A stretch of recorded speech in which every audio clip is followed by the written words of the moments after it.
Today's video looks at the case of Kristi Johnson, a case that seemed straightforward at first until investigators uncovered a detail that shifted everything. What actually happened to Kristi? Let's walk through what we know. Take a close look at the woman in the black hat seen in this surveillance footage from Los Angeles on February 15, 2003. That woman is 21-year-old Kristi Johnson. At first glance, it looks like nothing more than a normal trip to the, but just a few hours later, would be reported missing. Even the small purchase she made that day would later become part of the investigation. Police went through Kristi's phone records and found that shortly after 5 p.m., she placed a call to a helpline from Laurel Canyon, high in the Hollywood Hills. One witness later told police she saw a woman who looked like Kristi stop to ask for directions to a house further up the hill. After that, the trail goes quiet. No confirmed sightings, no clear answers. 5 days later, on February 20th, police received a call that would bring Kristi's case into the public eye. A woman reported an encounter she'd had weeks earlier at the same mall Kristi visited. She said a man approached her, claiming he was working on the next James Bond film, and invited her to audition. At the time, she didn't think much of it. Now it felt different. As detectives compared her story with others, a pattern began to form. They realized they might be dealing with someone who had been targeting women in Hollywood for years, using the same promises, the same approach. To understand why Kristi was vulnerable to someone like that, it helped to look at where she was in her life. In 2001, Kristi Johnson was 20 years old and had just moved from the small town of Saugatuck to Southern California. Like so many others, she came to Los Angeles hoping to break into the film industry while going to school. But work was hard to find. At times, she even talked about going back home. Still, she stayed. She kept trying. Kristi landed a job as a production assistant on a movie, but once that project ended, steady work didn't follow. She later took a job with a cell phone company just to pay the bills. Even then, she didn't give up on her goal of working in Hollywood. On Saturday, February 15, 2003, Kristi spoke with her mom, Terry, on the phone. Kristi mentioned she planned to go to the mall that day. Terry suggested she treat herself to a late Valentine's Day gift. They said goodbye and Kristi headed out. 2 days later, on February 17th, Terry tried calling her daughter again. Terry spoke to Kristi every day, but this time, there was no answer.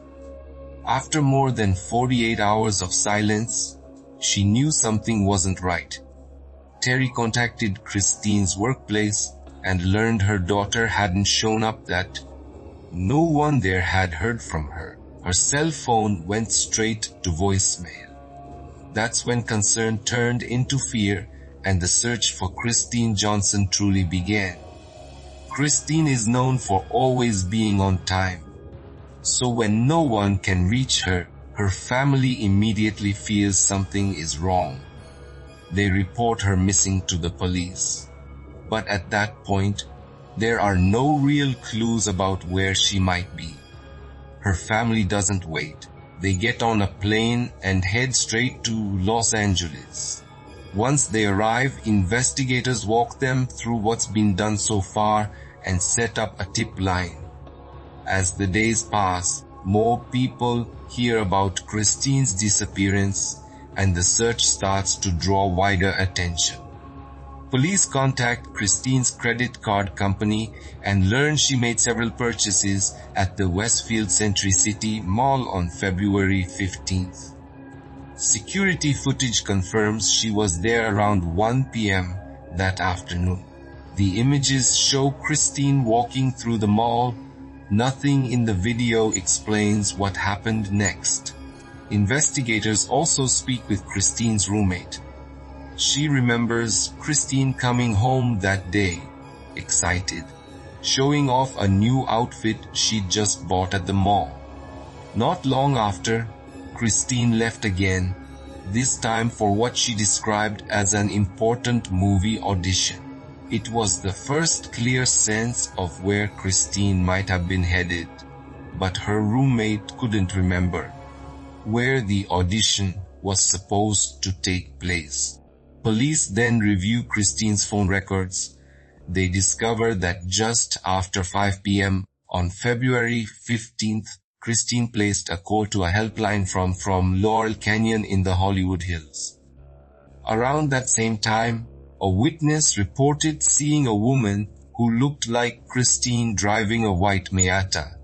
The woman had stopped to ask for directions to a house farther up the hill. After that, she was gone. As Christine's parents learn more about her final movements, a new fear sets in that someone she knew may have been involved.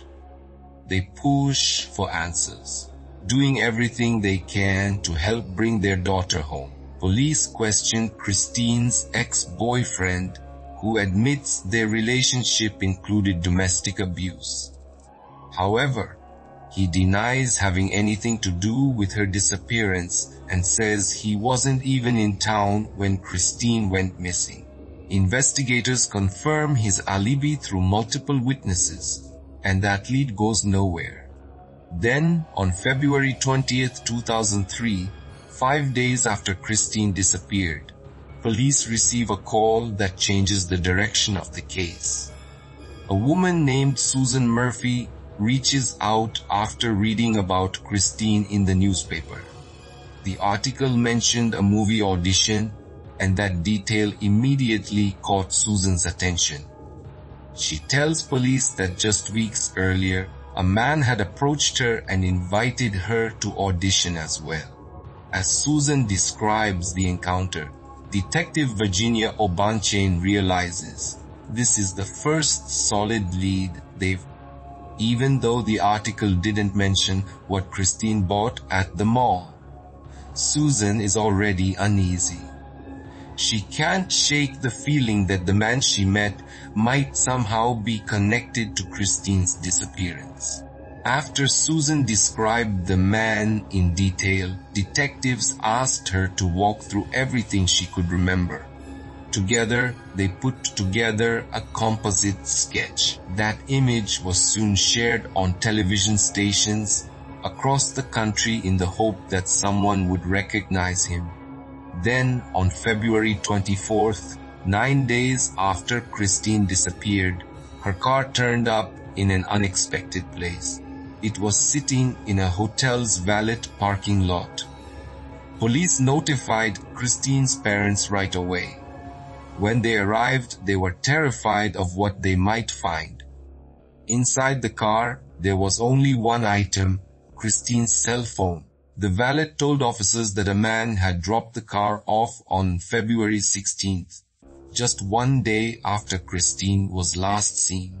It was another unsettling detail, but still no sign of Christine herself. By February 27th, 12 days after she vanished, there were still no answers. Even so, her family refused to stop searching. Vigils were held in Christine's honor, one in Los Angeles, another back home in Michigan. As the story spread and Susan Murphy's composite sketch continued to circulate, more women began reaching out to police. Each of them hoped their experience might help explain what happened to Christine. One of those women was Liz Bazzini. Liz told investigators about an encounter she'd had years earlier in 1991, more than a decade before Christine disappeared. She said she met a man at a restaurant who talked about a job opportunity on an upcoming James Bond movie. As they sat at the bar, something felt off to her almost immediately. When Liz glanced down at her drink, She noticed white powder floating on the surface. She quietly excused herself and went to the bathroom where she called the restaurant manager. Then she came up with a plan. She went back to the bar and kept talking, trying to stall the man until police could arrive. At one point, she asked him directly about the powder. He brushed it off, saying it was just sugar. Liz then suggested they switch drinks and encouraged him to try hers instead. Before the police could get there, the man suddenly got up and left.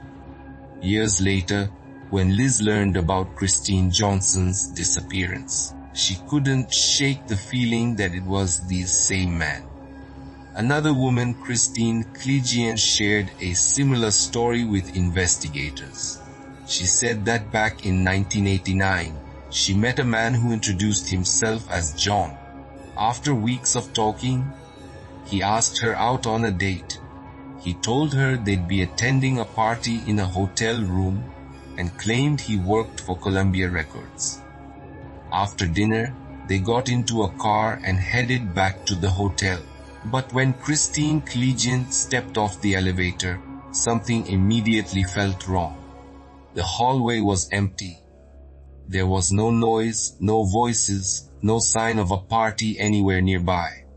That's when fear really set in. The man led her to a hotel room, and the moment she stepped inside, understood what was happening. There was no party, no gathering. This was never what he'd promised. He pulled ropes out from behind the bed and tied her up. Somehow, Kristi managed to break free. She ran from the room and found help before he could stop her. The man, Victor Paleologos, was caught trying to flee. He later accepted a plea deal and was sentenced to 3 years of probation. Even 2 weeks after Kristi Johnson disappeared, police were still searching urgently for her. When Susan Murphy's composite sketch aired, a parole officer recognized the face. He believed it looked like Victor Paleologos and contacted authorities. Detectives soon obtained a warrant to search his home.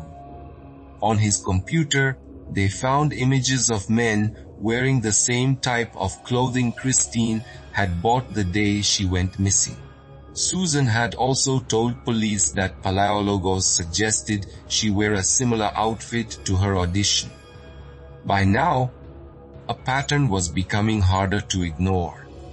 When investigators went looking for Paleologos, they learned he was already in jail on unrelated charges.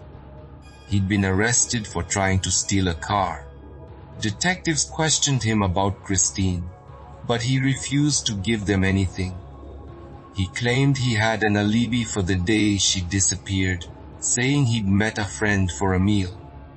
That friend confirmed they were together. Still, investigators weren't convinced. Paleologos didn't arrive at IHOP until around 5:30 p.m.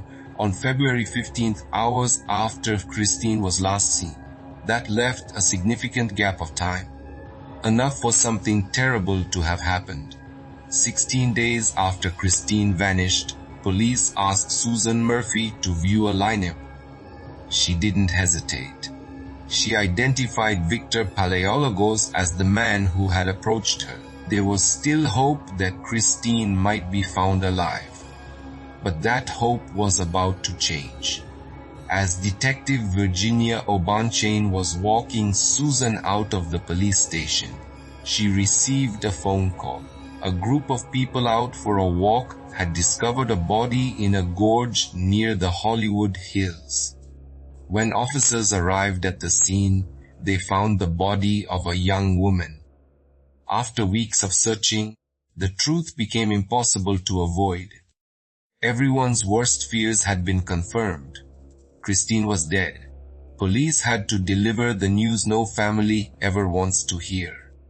Her parents were devastated. The autopsy showed that Kristi died from strangulation. Investigators ruled her death a homicide. Now the focus shifted to one urgent question. Who did this and how could they prove it? Even with Kristi's body recovered, police still didn't have clear evidence tying anyone directly to her murder. Victor Paleologos, already connected to multiple incidents and identified by witnesses, quickly became the main suspect. But without DNA evidence, prosecutors had to build their case piece by piece, relying on witness accounts and patterns of behavior. The trial began on July 13, 2006.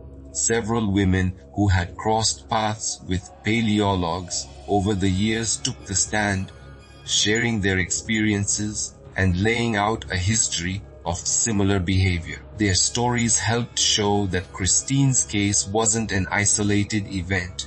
One of those women was Kathy Dabuono. Kathy testified about an encounter that happened in 1999, 4 years before Kristi disappeared. She said a man approached her at the same mall. He introduced himself as Brian and claimed he worked for Disney. He told her she'd be perfect for a James Bond film he said he was producing. Something didn't sit right. Disney doesn't make James Bond movies. Before leaving, Kathy asked for his business card. Still uneasy, she called her father, who was a New York police officer. He told her not to meet the man again. At that point, no crime had been committed, so there was nothing police could do. Kathy believed the man could be dangerous, but she didn't want to ignore the situation. Hoping to stop him from approaching other women, she agreed to meet him again, but brought a stuntman friend with her for safety. The man never showed up. Years later, Kathy saw Victor Paleologos' photo on television in connection with Kristi's murder. She recognized him immediately. This time, she knew she could finally come forward. Another woman, Heather Meyer, also testified. She described an incident from 1998 in which Paleologos tried to assault her. He was caught and later expressed remorse. Victor Paleologos was released on parole on January 20, 2003, less than a month before Kristi vanished. He had served 3 years and 5 months in prison. Just 4 days after his release, he approached Susan Murphy. Susan later took the stand as well, facing Paleologos again in court. She testified not just for herself, but to support Kristi's family and help bring some sense of closure after years of unanswered questions. On January 24, 2003, Susan was at the Century City Mall, the same place Kristi had been just hours before she disappeared. While she was there, a man approached her and introduced himself as Victor Thomas. He said he was casting for an audition the following day. He sounded confident and seemed to know the industry, but something about the way he spoke made Susan uneasy. After she left, Susan decided to check his story. She called the Screen Actors Guild and asked if a new James Bond film was in production. They told her there wasn't. Susan still couldn't be sure what the man's intentions were, but she felt strongly that he needed to be stopped before someone got hurt. So she agreed to meet him again.